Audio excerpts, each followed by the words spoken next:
সাংবাদিক বন্ধুরা সবাইকে স্বাগত জানাই।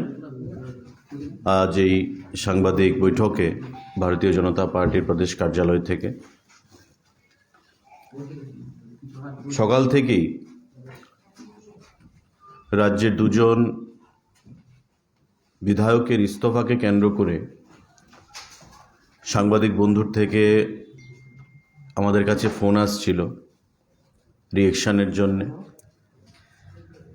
দল থেকে বলা হয়েছে যে 5টার সময় আমরা সাংবাদিক বৈঠকের মাধ্যমে দলের কি স্ট্যান্ড সেটা খোলাসা করা হবে, পরিষ্কার করা হবে।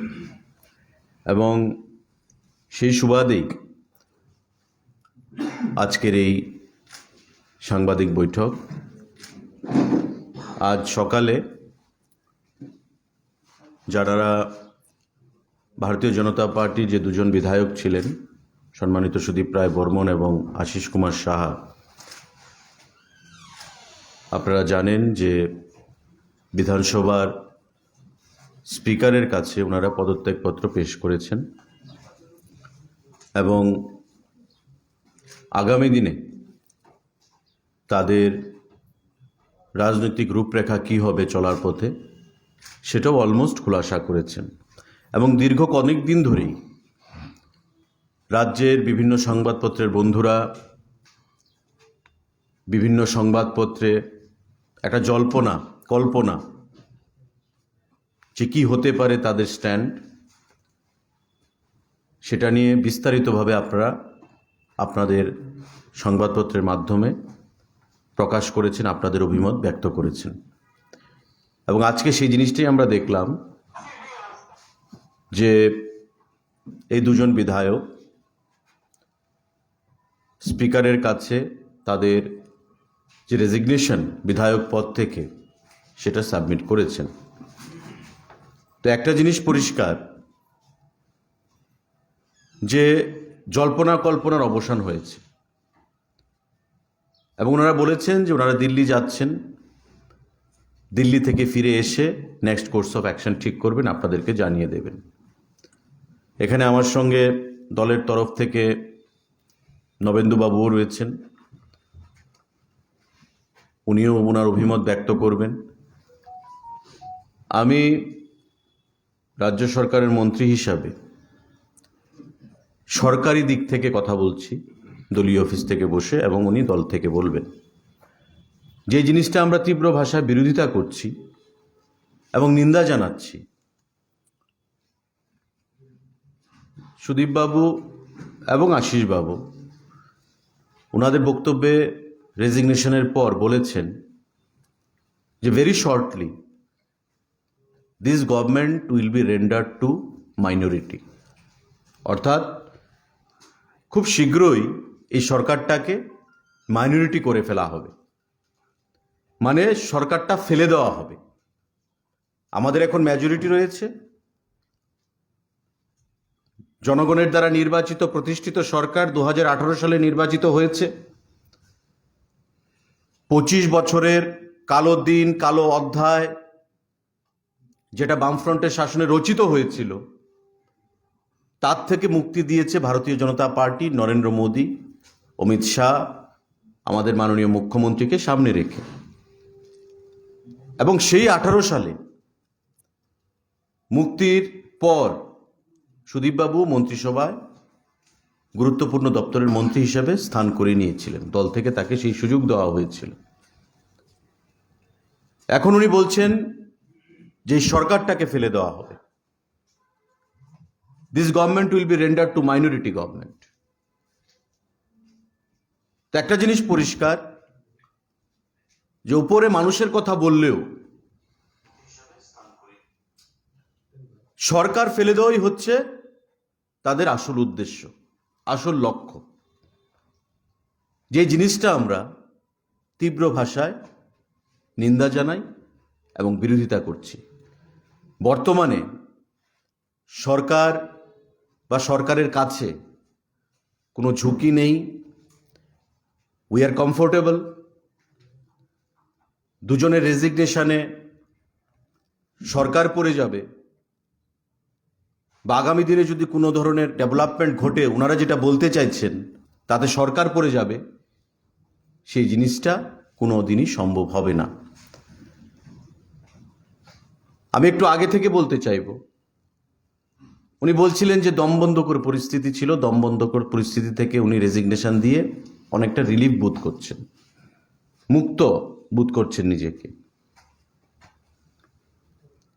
যে দল থেকে উনি, বা আমিও ছিলাম যে দলে, কংগ্রেস দলে, কংগ্রেস দল থেকে বেরিয়েও সে এই কথাই বলেছিলেন যে মুক্ত বোধ করছি নিজেকে, কারণ মানুষের জন্য কিছু করা যাচ্ছিল না এই দলে থেকে, তাই বিজেপি দলে যোগদান।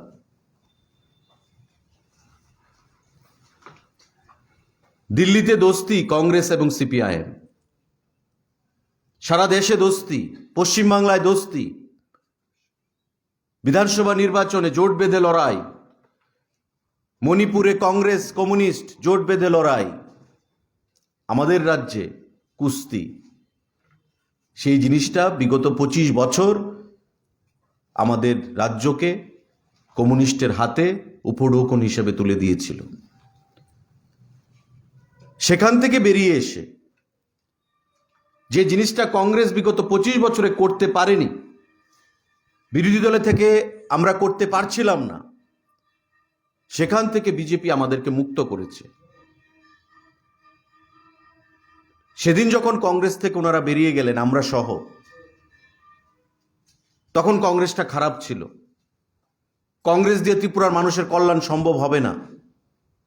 কংগ্রেস দিল্লিতে দোস্তি, ত্রিপুরায় কুস্তি, ত্রিপুরা রাজ্যে সিপিআইএম এর কাছে বিক্রি করে দিয়েছে। আজকে ওনার কাছে কংগ্রেসটা ভালো হয়ে গেল, কারণ উনি বলছেন যে বিজেপিতে দমবন্ধকর পরিস্থিতি হয়ে গেছে, রাজ্যে গণতন্ত্র নেই। যে কথাটা উনি আগেও বলতেন যে ত্রিপুরা রাজ্যে কমিউনিস্টের শাসনে গণতন্ত্র নেই। তো একটা জিনিস পরিষ্কার যে ওনার রাজনৈতিক স্ট্যান্ড কি হবে, সে জিনিসটা উনি, আমার মনে হয় উনি বিচক্ষণ রাজনীতিবিদ, 4 বারের বিধায়ক ছিলেন, এ নিয়ে 5 বার, 4 বার কংগ্রেস দলের বিধায়ক ছিলেন, কিন্তু 5ম বার বিজেপি দলের হয়ে বিধায়ক হয়েছেন, মন্ত্রী হয়েছিলেন, ক্যাবিনেটে রাজ্য সরকারের মন্ত্রী হয়েছিলেন 5ম বার বিধায়ক হওয়ার পর। আমরা সেই জিনিসটাকে তীব্র ভাষায় আমরা প্রতিবাদ জানাচ্ছি, এবং কোনো ধরনের ষড়যন্ত্র, আমরা বলবো যে কথাটা বলেছেন this government will be rendered two minority, সেটা বলবো এটা একটা ডিপ রুটেড কনস্পিরেসি সরকারকে ফেলে দেওয়ার, যেটা আমরা কোনোভাবেই মেনে নেব না, রাজ্যের জনগণ মেনে নেবে না। যারা এই সরকারকে প্রতিষ্ঠিত করেছে 18 সালে, দীর্ঘ 25 বছর পর ভারতীয় জনতা পার্টির নেতৃত্বে, এ রাজ্যের জনগণ কোনো অবস্থাতেই এই স্ট্যান্ড মেনে নেবে না। আগামী দিনে যে কোনো ষড়যন্ত্র রাজ্যবাসী জবাব প্রদান করবে। ওনার ব্যক্তিগতভাবে যদি দলে থাকতে পছন্দ, উনি স্বাচ্ছন্দ্য বোধ না করেন, কমফোর্টেবল ফিল না করেন, সেটা আলাদা জিনিস, কিন্তু কোনো অবস্থাতেই আমাদের যারা বিধায়ক নির্বাচিত হয়েছে, আমাদের ভুলে রাজ্যের জনগণকে খেসারত দিতে হবে, সেই জিনিসটা যেন কোনো অবস্থাতেই ফিরে না আসে, আমি রাজ্যের জনগণের কাছে সেটা আহ্বান জানাবো। ইতিমধ্যে আপনারা দেখেছেন বা জেনেছেন যে সিপিআইএম দল থেকেও একটা অ্যাক্টিভিটিস শুরু হয়েছে, কারণ তারা চাইছিল সেই জিনিসটা, যে একটা অংশকে লেলিয়ে দিয়ে মাঝখানে কিভাবে ঘোলা জলে মাছ ধরা যায় সেই জিনিসটা, এবং তাদের মধ্যেও যেন একটা কনফিডেন্স ফিরে পাচ্ছে তারা, যে আগামী দিনে আমরাও একটু লড়াইয়ের ময়দানে যেতে পারবো, যারা 4 বছরের লড়াইয়ের ময়দানে যেতে পারেনি, কারণ জনগণ তাদেরকে প্রত্যাখ্যান করেছে বিগত 18 সালের নির্বাচনে। আবার পুনরায় কমিউনিস্ট পার্টি ফিরে আসুক, রাজ্যের জনগণ সেই জিনিসটা চাইছে না।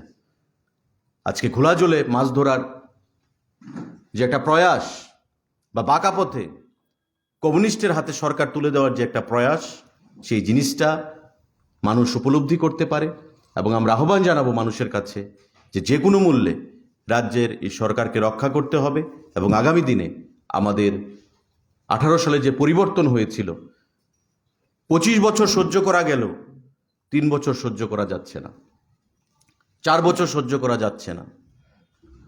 25 বছর যে গণতান্ত্রিক পরিবেশ ছিল না রাজ্যে, সেই জিনিসটা বড় করে দেখার সেখানে প্রয়োজনীয়তা নেই। 4 বছরের পরিবেশটাকে বড় করে দেখার প্রয়োজনীয়তা চলে এসছে আজকে। তাই সাংবাদিক বন্ধুরা, আপনাদের মাধ্যমে আমরা রাজ্যের কাছে সেখানে আহ্বান জানাবো, রাজ্যের প্রতিটি অংশের জনগণে যারা 18 সালের নির্বাচনে একটা গুরুত্বপূর্ণ ভূমিকা নিয়েছিলেন পরিবর্তনে, যে আগামী দিনে ত্রিপুরা রাজ্যে যেন এমন পরিবেশ তৈরি করার যে একটা চেষ্টা হয়েছে, তা যেন কোনো অবস্থাতেই সফলতা না আসে, সেই দিকে আপনাদের নজর রাখতে হবে, সেই দিকে আপনাদের লক্ষ্য রাখতে হবে। আমি বর্তমানে মাননীয় নবেন্দুবাবুকে আহ্বান জানাবো, উনি দলের পক্ষ থেকে ওনার বক্তব্য পেশ করার জন্য।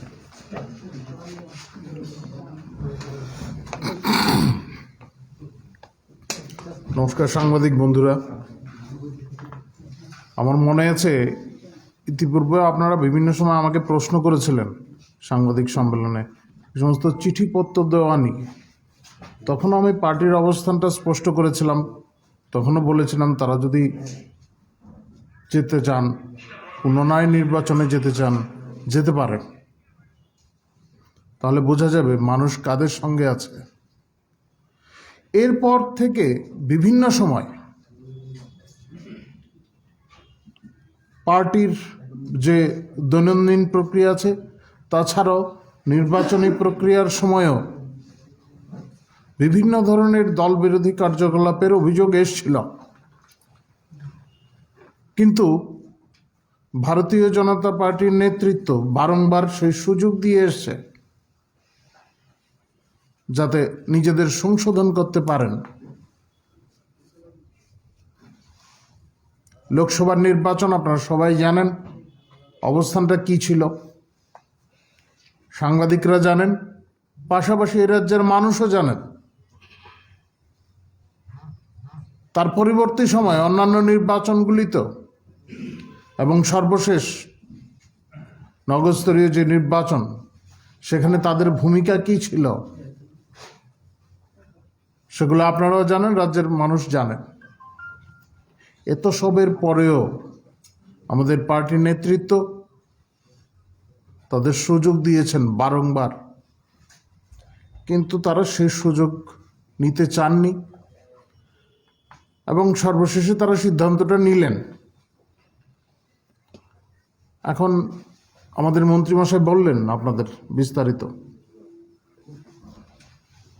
আমরা এই রাজ্যের মানুষের সঙ্গে আছি, এই মানুষের স্বার্থেই আমরা কাজ করব, কোনো ব্যক্তি বিশেষের স্বার্থে নয়। অনেকেই মনে করেন বা অনেকেই অনেক জায়গায় বলেছেন তাদের জন্য বাম জামানাটাই ভালো ছিল, অনেক ধরনের সুযোগ সুবিধা পাওয়া যেত, কিন্তু ভারতীয় জনতা পার্টি আর সরকার আসার পর এই সুযোগ সুবিধা থেকে তারা বঞ্চিত। স্বাভাবিক, তাদের তো সমস্যা হবেই। এই সরকার ব্যক্তি বিশেষের জন্য নয়,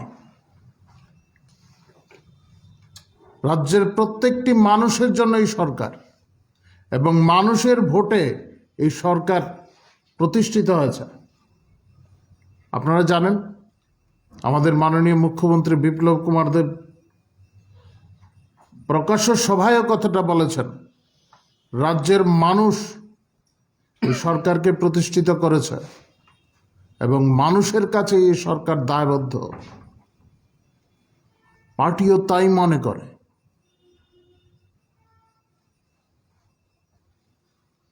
এই সমস্ত যে ঘটনাক্রম, আজকে তার একটা হয়তো ইতি টানা হলো কার্যকারণে,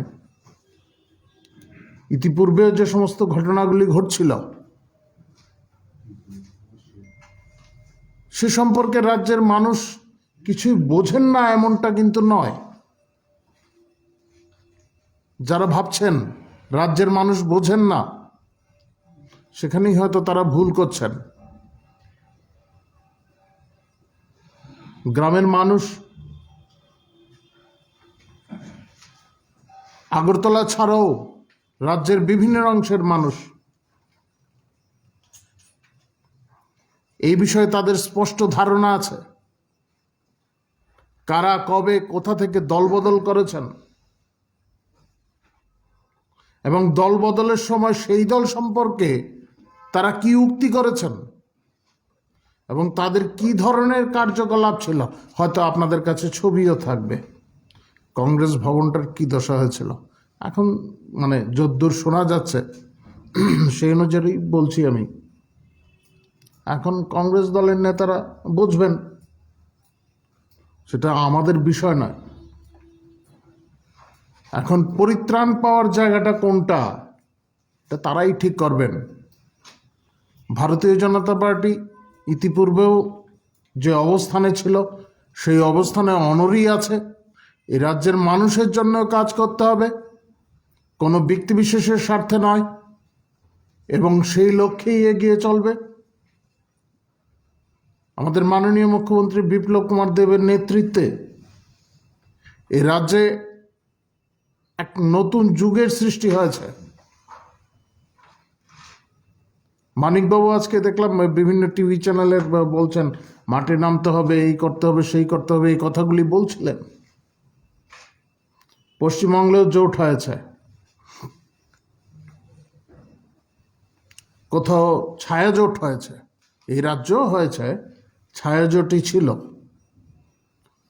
অন্যান্য জায়গায় প্রকাশ্যে জোট হয়েছে। তো এখন কারা কংগ্রেসে যাচ্ছেন, তাদের পরবর্তী রাজনৈতিক অবস্থানগুলি কি হবে, সেই সমস্ত বিষয়গুলি থেকে এবং বিরোধী দলনেতার বক্তব্য থেকে সবই স্পষ্ট কারা কোথায় ছিলেন অতীতে,